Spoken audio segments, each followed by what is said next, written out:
Hey wrestling fans, welcome back to WWE Express. If you haven't subscribed yet, please hit that subscribe button and ring the notification bell right now because we're breaking down a development that could fundamentally shift the entire landscape of SmackDown and potentially the entire company. Cody Rhodes found unconscious backstage after tonight's show. This isn't just another attack. This is a declaration of war against one of the most important figures in modern WWE history. Let's start with what we know and what it means for the future of professional wrestling storytelling. When you've been watching WWE long enough, you learn to distinguish between random acts of violence designed just to entertain and orchestrated incidents that signal major narrative shifts. This is absolutely the latter. Whoever did this, whether it's a single person or a coordinated group, they wanted to send a message to Cody Rhodes, to the WWE Universe, and to everyone on the SmackDown roster. Cody Rhodes has been on an extraordinary journey since his return to WWE. The American Nightmare spent years building his name, his reputation, and his credibility outside the company, and when he came back, he carried all of that momentum with him. He's evolved from that returning hero into something more complex and more interesting. He's become the conscience of the company, the guy who challenges the system, who asks the hard questions, and who isn't content with just winning matches.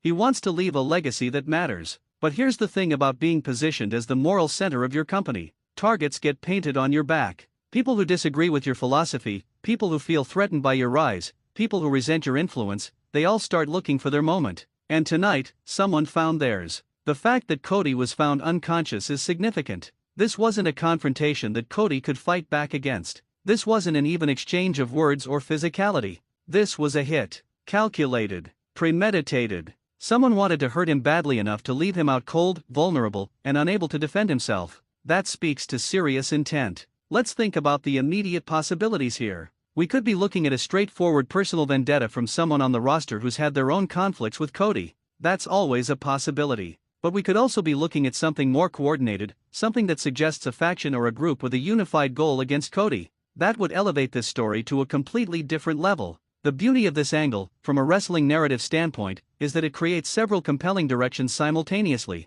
You've got the mystery element. Who did this and why? That question alone is going to keep fans invested in theorizing. You've got the vulnerability element. Seeing Cody taken down, literally unconscious and unable to respond, humanizes him in a way that pure victory and championship success can't. Audiences connect with characters who face real adversity, real danger, and real uncertainty about what comes next. Then there's the revenge element. Once Cody figures out who did this, and WWE will make sure that payoff is worth the wait, you've got a revenge storyline that can carry programming for weeks or even months. Revenge stories in professional wrestling, when they're handled correctly, are some of the most emotionally resonant narratives you can tell. There's something primal about watching a hero overcome odds, survive an attack, and ultimately get their reckoning with whoever wronged them. Cody's character has always been about overcoming obstacles. He's the guy who came back from serious injury. He's the guy who challenged Roman Reigns when it seemed impossible. He's the guy who's constantly pushing himself to be better, to prove himself worthy of the platform he's been given. An attack like this, rather than destroying his character, actually reinforces the core of who Cody is. This is going to make him stronger, angrier, more determined than ever.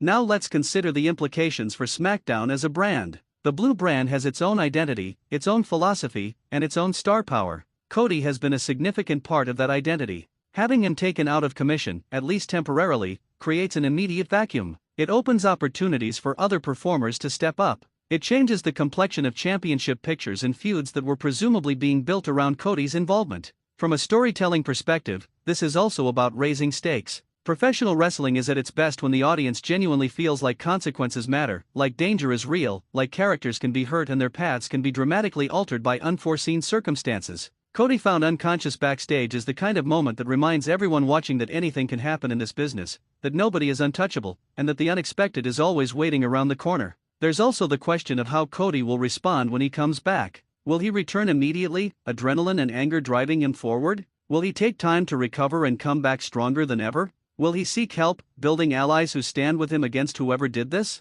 Each choice tells a different story about who Cody is as a character. The WWE creative team is going to be very deliberate about how they bring him back into the fold, and that decision will shape the next chapter of his narrative. Let's also consider the roster dynamics here. If Cody had enemies before this incident, this is going to create new ones. The act of attacking someone backstage, of leaving them unconscious, is going to generate heat for whoever's responsible. Some members of the roster might respect the ruthlessness. Others will see it as crossing a line. And those different reactions could create natural alliance patterns that drive multiple storylines simultaneously. The timing of this is worth analyzing too. Why now? What was happening with CODY's story right before this attack? Where was he positioned in the SmackDown hierarchy? These context clues matter because they help us understand what someone might have wanted to prevent or what threat they perceived CODY representing. Maybe CODY was getting too close to something. Maybe he was positioning himself for a championship opportunity that someone else wanted. Maybe he was about to uncover something that someone desperately wanted to keep hidden.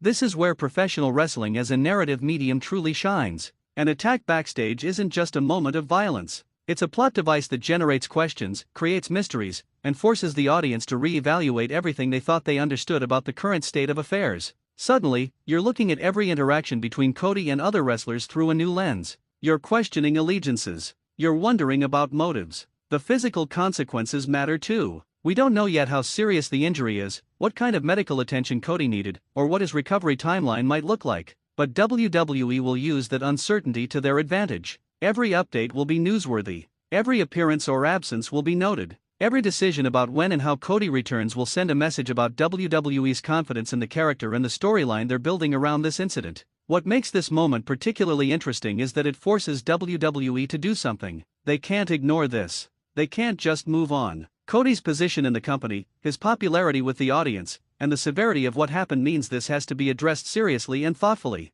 It has to lead somewhere meaningful. And that's where great storytelling happens, when circumstances force you to elevate your game and deliver something genuinely compelling. This attack on Cody Rhodes is the kind of moment that WWE will still be talking about and referencing months from now. It's the kind of moment that redefines feuds, that changes the trajectory of the SmackDown brand, and that reminds us why professional wrestling's storytelling potential is so extraordinary. Someone just started a war, and they might not have fully considered what it means to make an enemy out of Cody Rhodes. So we're going to be watching SmackDown very carefully over the next few weeks. We're going to be analyzing every detail, looking for clues about who's responsible, theorizing about what comes next, and waiting eagerly for Cody's response. Whatever WWE does with this angle, it's clear that we're entering a new and unpredictable chapter of SmackDown programming. If you want to stay on top of every major development in WWE storytelling, every character twist, and every narrative shift that shapes the future of the company, you need to subscribe to WWE Express right now.